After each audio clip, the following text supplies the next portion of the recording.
இயேசு வந்து நடுவே நின்று உங்களுக்கு சமாதானம். வசனம் சொல்லிருப்பாருங்க, பயந்திருந்ததினால இயேசு வந்து நின்று அவனுடைய பயத்தை மாற்ற விரும்புகிறார். என் சீஷர்கள், என்னை பின்பற்றுகிற என் பிள்ளைகள் பயப்படக்கூடாது. அந்த பயத்தை நான் மாற்றணும். அவங்க எப்பவுமே சமாதானமா சந்தோஷமா இருக்கணும்.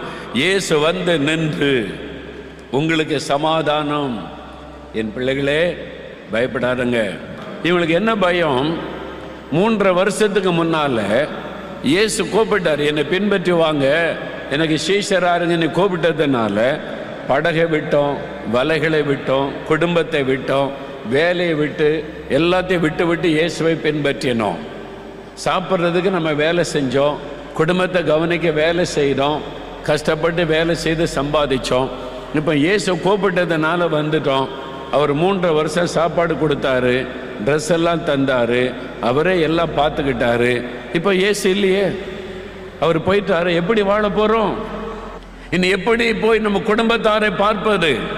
இயேசுவை நம்பி போனீங்க, படகெல்லாம் விட்டுட்டு ஓடினீங்க, வலையெல்லாம் விட்டுட்டு ஓடினீங்க, இயேசு உங்களை தெருவில் விட்டாரா? சொல்லுவாங்களே. அவங்கள்ட்ட போய் எப்படி பேசுவது? இனி எப்படி சம்பாதிப்பது? எப்படி வாழ்வது? சாப்பாட்டுக்கு என்ன பண்ணுறது? ட்ரெஸ்ஸுக்கு என்ன பண்ணுவது? இனி என்னுடைய எதிர்காலம் என்ன? பெரிய கேள்வி. பயம், எதிர்காலத்தை குறித்த பயம், நாளை தினத்தை குறித்த பயம். நாளைக்கு சாப்பிட ஒன்றும் இல்லையே,